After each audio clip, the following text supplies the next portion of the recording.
Hi guys, just put this video together to follow up on a session that I had with a student recently where the gentleman in question was really struggling to get his head around how a golfer who is flex forward at setup actually extends. The whole idea of extending and coming out forward bends was a little bit too much for him to get his head around. So what we did was we got some of the graphs, 3D motion analysis graphs that you see here, a demonstration of one or an example of one on the left, along with some footage of a golfer, and we slowly worked our way through the graph, related it to the images. Personally, I don't use the 3D motion capture equipment. My facility doesn't really warrant it. I understand the graphs, I understand its importance, and I have no issue with coaches who use this sort of thing. I think it's fantastic that we can find things out about the golf swing that we couldn't years ago, and we can explain them to the students. But I think it's also nice for the student to understand the graph, see it on the image, be able to relate it to the right sort of look, and then he can get his head around how we're going from flexion to extension, back into flexion before extending further through the hip, etc. So the ever-changing flex of the spine or flex of the pelvis. So I thought I'd put this little video together. It was an interesting session. It was a challenging session for both of us at times. Hopefully this can help bring to light this sort of area if you've never seen it before, clear it up if you're battling with the idea of what's going on, and obviously help you communicate this to your students if you're a pro watching this. So here we go. We start off with the idea of we can always be flex forward, or we can be coming out of that flex into a more extended position, as demonstrated here by Mike and Andy on the left. Mike's flex forward, Andy behind him is extending, and I've used the pelvis as a reference there. We could also do that with the spine. Mike's flexing forward, Andy's extending, and that's everybody in golf's doing that. Anybody who's any good is changing flex in the pelvis and the spine throughout the golf swing at various stages and at various rates, but that's what's happening. So as an overall picture, I think we all, most reputable golf coaches anyway, agree that that is happening, and if we can get our students to understand that, we're a long way to helping them improve the swing. So the golfer starts off. We're going to focus on the pelvis, as that was our topic of discussion with the gentleman in question the other day when he visited. And this particular graph, the pelvis is bent forward about 13.6 degrees at setup, which is identified by the red dot. So we've got a forward bend in the pelvis, and if we're looking at the footage here, the way I would relate that to a pupil would be that we can imagine, we could see through this guy here. We'd have the back of the belt would be substantially higher than the front of the belt.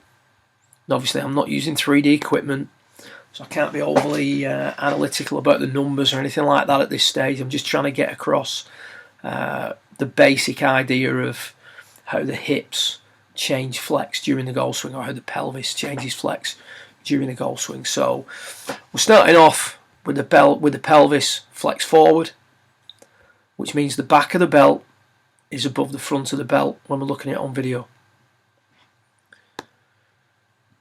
During the backswing, the pelvis comes out of the forward bend and starts to move into a more level position. Now, the degree at which that happens will vary from player to player and club to club, but the golfer is coming out of a forward bend and extending the pelvis. We don't get into full extension. We can approach level. Very few people go beyond that, but we can see now that we look at the yellow dot here, the pelvis is flexed forward, so anything here at the top is forward. Flex forward 13.6, shall we say, degrees. Gradually this player goes from being flexed forward starts to move towards that black 0 line that I've highlighted on the graph, moving towards that yellow dot, which is about, let's say, a degree of forward bend at that point for this particular golfer.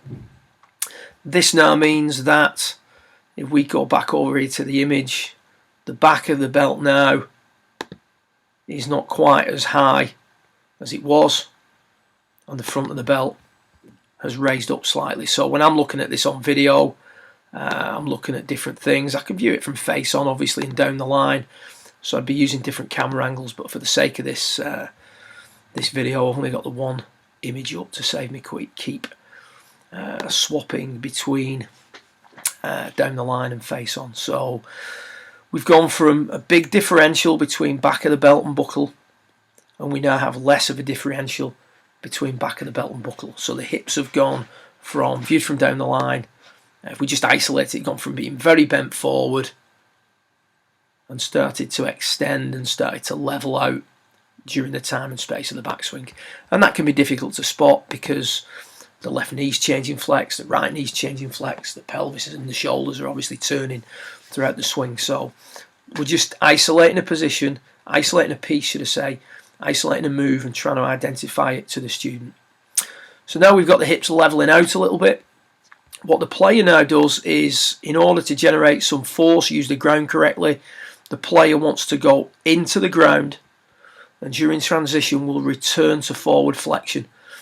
So we've got a turning of the hips, we've got a sliding of the hips, and whenever we're turning, we're returning into that flexion from P4 to, shall we say, P5.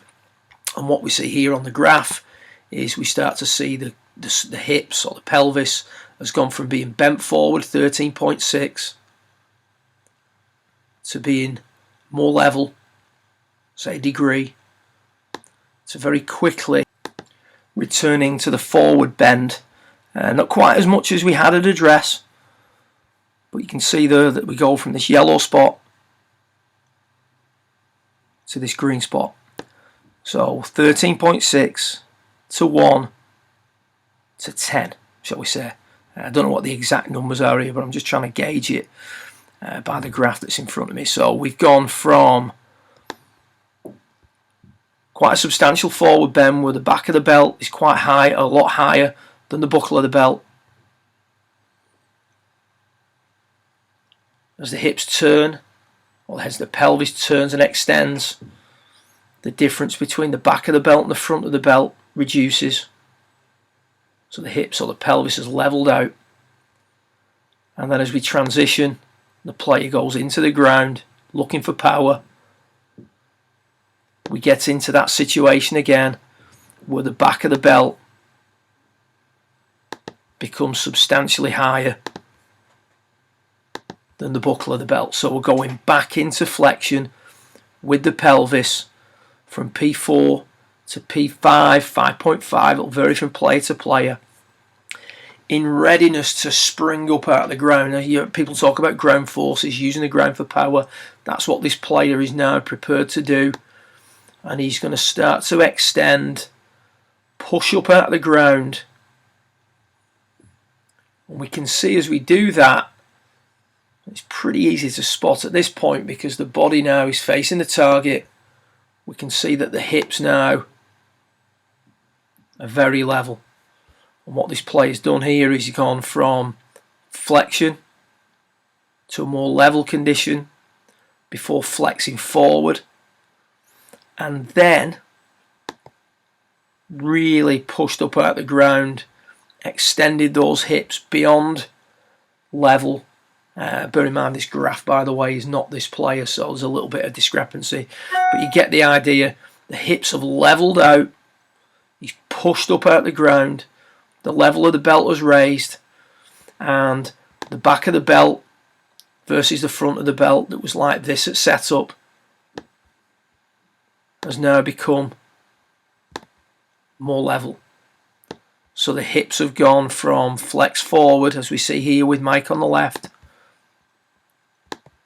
to a more level position that would be demonstrated by Andy stood behind him. So there's a definite change from the address position, top of the backswing, transition, and then through swing. At this point, the hit's done. The player starts to flex forward again a little bit and gets back into that level condition we see here. So there's a lot of change in flex of the pelvis, of the spine during the golf swing that's not massively visible with the camera. Obviously we can't measure this as accurately with the camera as we can with the 3D technology. But anybody out there who's not got the 3D technology, if you know what to look for and you understand the graphs and the sequencing of the swing, then you can start to educate your students about what's going on. You start to improve your own ability to communicate that to your pupils. And if you're out there just as a player, you can start to understand the overall move in a golf swing a little bit more clearly. If you can explain something to yourself better, you don't need to explain it to anybody else, but certainly yourself, you're a long way to improving your golf. Hope you find the video informative. Like I say, they're not exact figures, it's just an overall concept. Changing flex of the pelvis, something that came up with a student recently that I thought would be interesting to share with people, some of whom will be familiar with this, very familiar, experts in fact, and others who this will be completely new to, and hopefully set you on the road to understanding things a little bit more clearly. If you got any questions, feel free to contact me via the channel, the website, Twitter or Facebook. Thanks a lot.